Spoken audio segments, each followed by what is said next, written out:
जय हिंद, वंदे मातरम। स्वागत है आप सभी का जीएस विद आंसू पर। आज की वीडियो बिहार दरोगा पर भारी पड़ने वाली वीडियो है। हम 10 मिनट के अंदर ऐसे 25 प्रश्न को देखने वाले हैं जो आपको दरोगा बनाने में काफ़ी हेल्प करेगा। अगर आपका सपना है बिहार दरोगा बनकर अपने माता पिता, गांव, मोहल्ले, समाज का नाम रोशन करना, तो आज से ही सेट लगाना शुरू कर दीजिए। वैकेंसी बहुत ही जल्द आ रही है। वैकेंसी आने के बाद टाइम नहीं बचेगा तैयारी के लिए। चलिए तो शुरू करते हैं। पहला प्रश्न है, निम्नलिखित में से किस वंश के शासकों को पुराणों में श्री पर्वतीय कहा गया है? इंपॉर्टेंट प्रश्न है। श्री पर्वतीय कहा गया है इक्ष्वाकु वंश को। Option number B. इक्ष्वाकु वंश भारत के पूर्वी कृष्ण नदी घाटी में शासन करता था। उनकी राजधानी विजयपुरी में थी।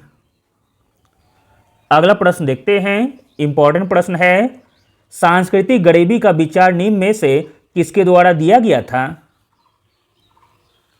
सांस्कृतिक गरीबी का विचार दिया गया था ऑस्कर लुईस के द्वारा। Option number A. अगला प्रश्न देखते हैं। प्रश्न इंपॉर्टेंट है। अटल इनोवेशन मिशन किसका एक प्रमुख पहल है? अटल इनोवेशन मिशन प्रमुख पहल है नीति आयोग का। Option number B. अगला प्रश्न देखते हैं। इंपॉर्टेंट प्रश्न है, भारत में सिक्किम का विलय किसने किया था? भारत में सिक्किम का विलय किया था लॉर्ड डलहौजी ने। Option number C.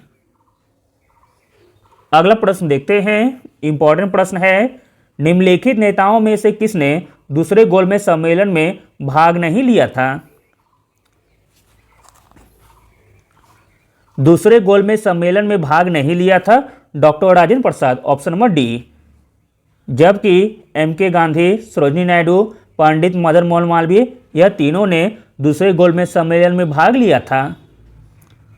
अगला प्रश्न देखते हैं। इंपॉर्टेंट प्रश्न है, निम्नलिखित में से किसने 1755 में डिंडीगुल मैसूर में एक आधुनिक शस्त्रागार स्थापित किया था? 1755 में डिंडीगुल मैसूर में एक आधुनिक शस्त्रागार स्थापित किया था हैदर अली ने। Option number B. Hyder Ali ने 1755 में डिंडीगुल मैसूर में एक आधुनिक शस्त्रागार की स्थापना की थी। अगला प्रश्न देखते हैं। निम्नलिखित में से कौन सी नदी ट्रांस हिमालय नदी है? इसमें ट्रांस हिमालय नदी हो जाएगी सतलज। Option number B.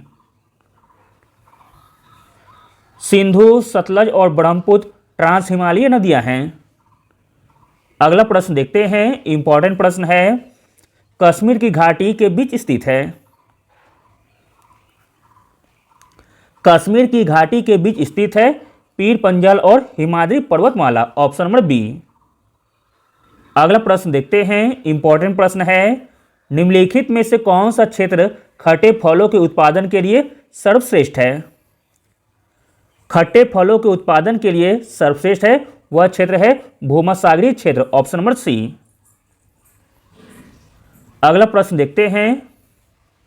निम्नलिखित में से कौन सी महासागर हिंद महासागर से संबंधित है? हिंद महासागर से संबंधित है अगुलहास धारा। Option number C. अगला प्रश्न देखते हैं। इंपॉर्टेंट प्रश्न है, भारत में मिट्टी बचाओ आंदोलन कहां शुरू किया गया था? भारत में मिट्टी बचाओ आंदोलन शुरू किया गया था मध्य प्रदेश के होशंगाबाद में। Option number D. अगला प्रश्न देखते हैं। निम्नलिखित में से किस प्राकृतिक पदार्थ में आयरन होता है? आयरन होता है मायोग्लोबिन में। Option number D. अगला प्रश्न देखते हैं। इंपॉर्टेंट प्रश्न है, मलेशिया में किंटा घाटी किसके लिए प्रसिद्ध है? मलेशिया में किंटा घाटी प्रसिद्ध है टीन उत्पादन के लिए। Option number C. अगला प्रश्न देखते हैं। फायर अलार्म में निम्नलिखित में से किसका उपयोग किया जाता है?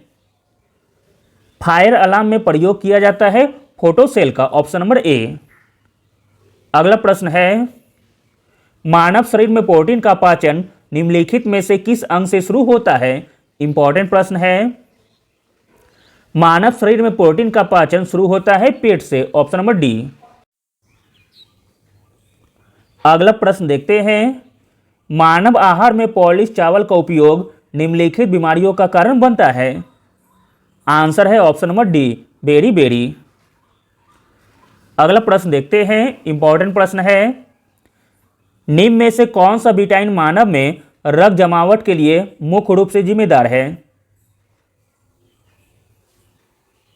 मानव में रक्त जमावट के लिए मुख्य रूप से जिम्मेदार है विटामिन के, ऑप्शन नंबर ए। अगला प्रश्न है, निम्नलिखित में से कौन सा पदार्थ एक पेड़ से प्राप्त होता है? तो दोस्तों वह पदार्थ है हींग, ऑप्शन नंबर ए, जो कि एक पेड़ से प्राप्त होता है। अगला प्रश्न देखते हैं, इंपॉर्टेंट प्रश्न है, भारत के संविधान के अनुच्छेद 371 जे के तहत देश के किस क्षेत्र को विशेष दर्जा दिया गया है? अनुच्छेद 371 जे के तहत विशेष दर्जा दिया गया है हैदराबाद तथा कर्नाटक को, ऑप्शन नंबर बी।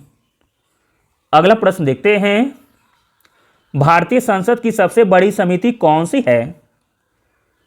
भारतीय संसद की सबसे बड़ी समिति है प्राक्कलन समिति, ऑप्शन नंबर बी।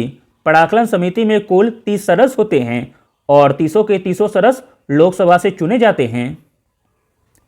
अगला प्रश्न देखते हैं, इंपॉर्टेंट प्रश्न है, भारतीय संविधान के कौन से अनुच्छेद नागरिकता से संबंधित है? तो दोस्तों नागरिकता से संबंधित है अनुच्छेद 5 से 11, ऑप्शन नंबर सी। अगला प्रश्न देखते हैं, राज्यों में मुख्यमंत्री सहित मंत्रिपरिषद की न्यूनतम संख्या क्या हो सकती है? राज्यों में मुख्यमंत्री सहित मंत्रिपरिषद की न्यूनतम संख्या हो सकती है 12, ऑप्शन नंबर बी। अगला प्रश्न देखते हैं, इंपॉर्टेंट प्रश्न है, भारत का लक्ष्य $5 ट्रिलियन की अर्थव्यवस्था को हासिल करना है।